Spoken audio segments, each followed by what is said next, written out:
저에 대한 기소는 이미 전에도 수차례 말씀드렸던 것처럼 답정 기소입니다. 이미 정해놓고 기소하기로 했던 검찰이 다만 시간을 지연하고 온갖 압수수색 쇼, 체포영장 쇼를 벌이면서 시간을 끌고 정치적으로 활용하다가 이제 그 정해진 답대로 기소한 것입니다. 전혀 놀랄 일도 아닙니다. 이미 정해진 일이었기 때문에 이미 예상했던 일입니다. 자, 검찰이 오늘 민주당 이재명 대표를 재판에 넘겼습니다. 대장동, 성남FC 후원금 의혹 등등과 관련된 건데요.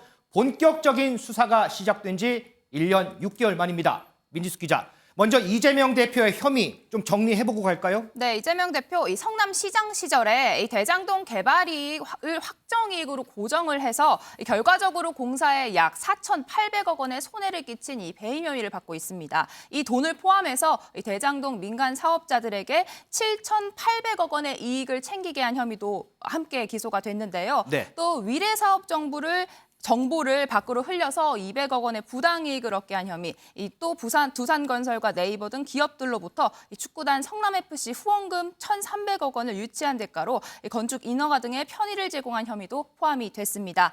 다만 이 대장동 일당으로부터 420억 원을 약속받았다. 이 부분은 오늘 공소장에서 빠졌는데요. 핵심 인물인 김만배 씨가 입을 굳게 닫고 있기 때문입니다. 검찰은 이번에 무리하게 기소를 하기보다는 수사가 마무리된 이 배임 혐의부터 먼저 기소를 하고 이 보강 수사에 나설 것으로 보입니다. 자, 이재명 대표 앞서 들으신 대로 이번 검찰의 기소, 답정 기소 이렇게 한마디로 정리를 했습니다. 이 상황과 관련해서 여야의 반응 극명하게 갈리는데요. 얘기 듣고 오겠습니다. 이재명 대표에 대한 혐의가 입증이 되어서 이제 기소가 된다는 그런 뉴스를 봤습니다만 매우 심각한 내용인 것 같습니다. 이재명 대표가 더 이상 민주당의 대표를 수행할 수 없는 것이 아니냐, 저는 그런 생각을 가지고 있습니다. 백현동 같은 것도 아주 심각한 문제가 있다고 보여지는 것이고요. 쌍방울 이런 것들도 연관성이 매우 짙은 증거들이 다 나와 있지 않습니까? 이재명 대표에 대한 추가 수사와 추가 기소가 계속될 수밖에 없는 것이다 하는 것이 저희 상식이라고 생각합니다. 부당한 억지 기소이고 정치 탄압의 일환이기 때문에 당 대표직을 거론할 사안이 아니라고 생각합니다. 대표직은 유지돼야 된다고 생각합니다. 그 당헌 80조에도 부정부패 사안에 따라서 하도록 되어 있고 이 정치적 탄압에 따른 것이라고 하면 그렇지 않다. 당무위원회 의결로 그렇게 하지 않도록 하기 위한 조항들이 다 마련되어 있습니다. 당헌 80조와 충돌하지 않습니다. 자, 먼저 신정현 부위원장, 네. 진성준 의원 발언 들어봤는데 이재명 대표의 답정 기소와 일맥상통합니다. 부당한 억지 기소다. 어떻습니까? 네, 부당한 억지 기소다. 그리고 앞서 말했던 답정 기소다. 이런 표현들은 어찌 보면 지난 1년여간 검찰이 민주당 그리고 이재명 대표에게 행해왔던 무리한 정치적 수사의 어떤 결과물로서 표현되었다고 생각합니다. 이제 너무 많이 들어서 이제 시청자들도 너무 외우실 것 같은데 1년간 275회 약 300여 회에 가까운 압수수색이 이루어졌지 않습니까? 역사상 이렇게 유례없는 당대표에 대한 수색들이 이루어지고 한 특정 개인과 특정 정치 세력을 향한 정치 수사가 앞서서 계속 이야기하는 것들입니다. 정치 수사라고 말할 수 있는 가장 대표적인 사례가 바로 피의사실 공표입니다. 모든 것들을 언론에 흘리면서 정치적인 어떤 카르텔을 만들고 몰이식으로 하는 정치 수사가 바로 지금의 결과까지 이르렀다고 저는 보는데요. 그런 측면에서 검찰의 무리한 정치 수사는 분명히 비판받아야 된다고 저는 생각을 합니다. 다만 지금 저희가 5시에 당무위원회가 열리기로 예정이 되어 있습니다. 그렇죠, 네. 아마 이 자리에서 이재명 대표에 대한 당무위의 어떤 결론이 정해질 건데요.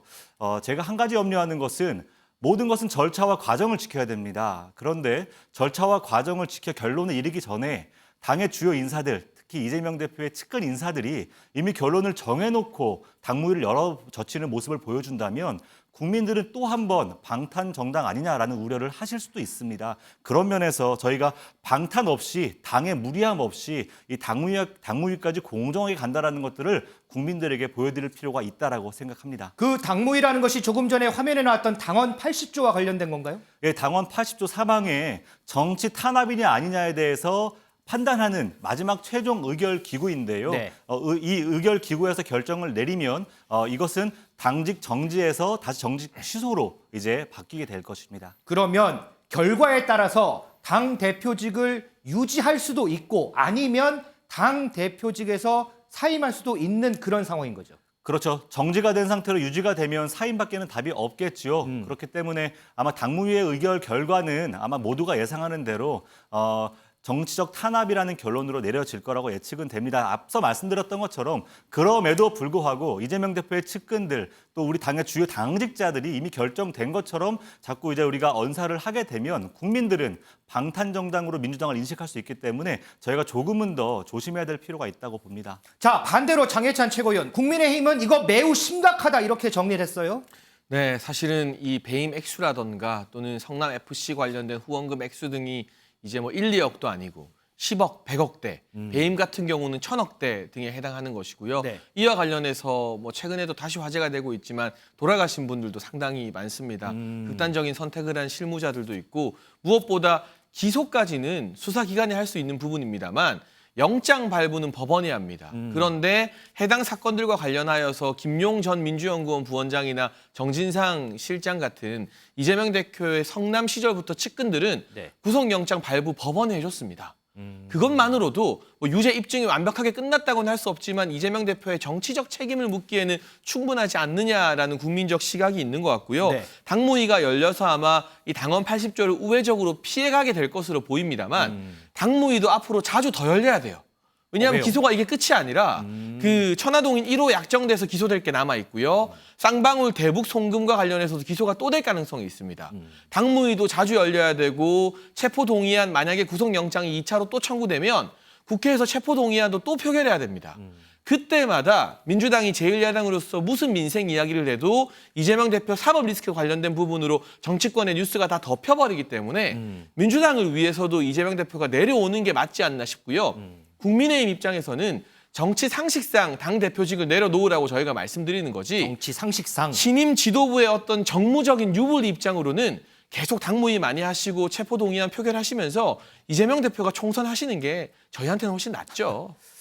자, 일단 오늘 당무위원회 결과 한번 보겠습니다.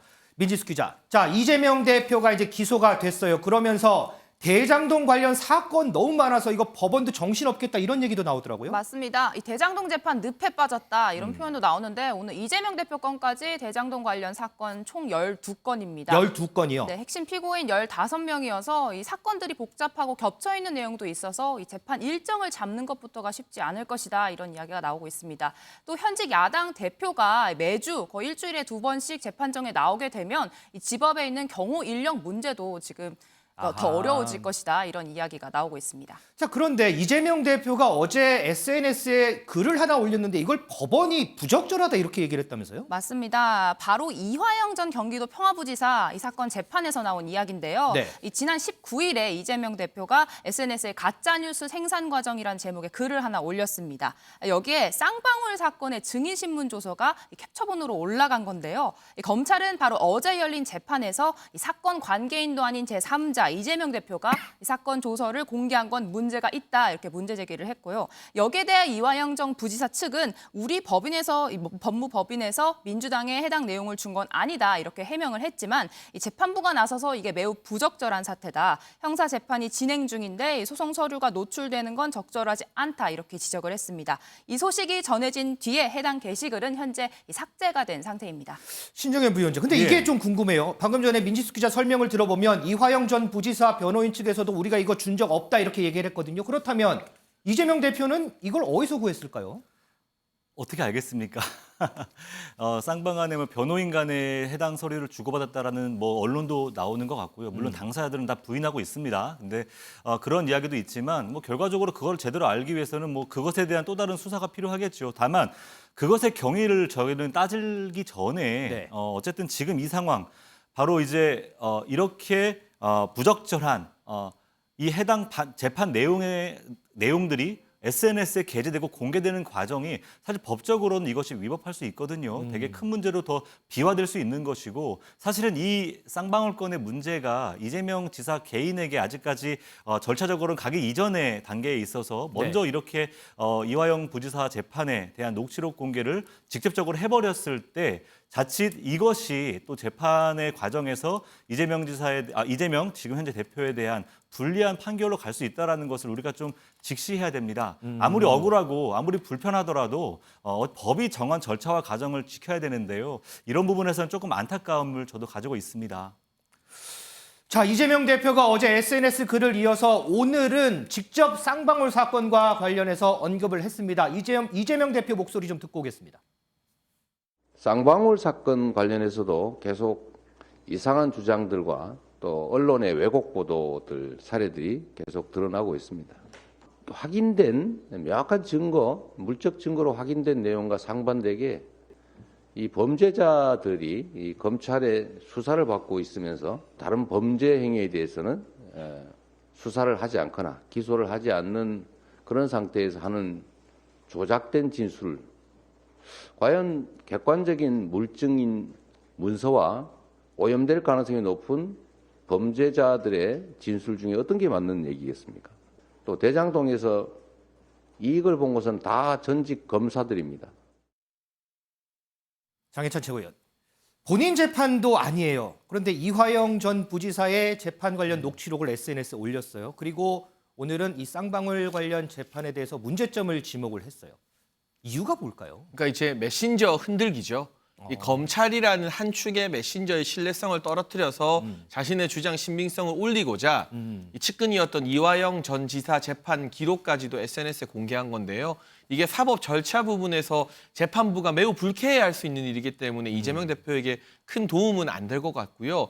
무엇보다 이재명 대표가 체포 동의안 민주당 의원들이 뭐 반란표 많이 만들긴 했습니다만 부결하지 않았습니까? 많은 국민들은 그렇게 자신 있으면 떳떳하면 결백하면 법원 가서 영장 심사 받지 왜 그거는 기어코 방탄 국회로 막아놓고 SNS로 또는 기자회견에서 최고위에서 자기 변호 이야기를 하느냐. 우리가 제1야당 대표에게 듣고 싶은 최고위 브리핑이나 SNS 내용은 민생과 경제에 대한 것입니다. 그런데 이재명 대표가 최근 최고위 발언이나 SNS에서 하는 발언 중에 상당량은 자기 재판이나 측근 재판 변호하고 있는 내용이에요. 그러니까 그걸 보고 싶고 기대하는 것이 아니거든요. 그러니까 차라리 전략적으로 구속영장이 왔을 때 체포동의안을 가결시키고 법원에서 떳떳하게 심사를 받았다면 낫지 않았을까 하는데요. 그 첫 단추를 이미 잘못 끼웠기 때문에 무슨 이야기를 해도 국민들은 알겠으니까 법원 한번 가보시지 그래요 라고 생각하지 않을까 싶습니다. 혹시 신 부위원장은 혹시 장해찬 최고위원 발언에 뭐 좀 비판할 부분이 있을까요? 사실은 반대입니다. 민생에 대한 이야기를 그 어느 때보다 많이 하고 있죠. 당의 최고위에서도 분명히 한 것은 민생에 대한 이야기, 윤석열 정부가 민생을 외면하고 민생에 대한 중요한 정책들이 실제 가시화되지 않는 문제를 비판하기도 했고요. 대안에 대한 얘기도 합니다. 다만 민생에 대한 이야기들이 지금 충분히 언론을 통해서 가시화되지 못한다라는 것이 가장 안타까운 부분이고요. 아마 이 부분이 지금의 검찰 또 검찰을 통해서 윤석열 정부가 노리고자 하는 민생에 유능한 민주당이 아니라 지금 현재 방탄 정당의 어려움을 겪는 모습으로 비화하려는 그런 목적으로 계속해서 검찰 수사를 압박을 하는 것이 아닌가 저는 그렇게 생각합니다.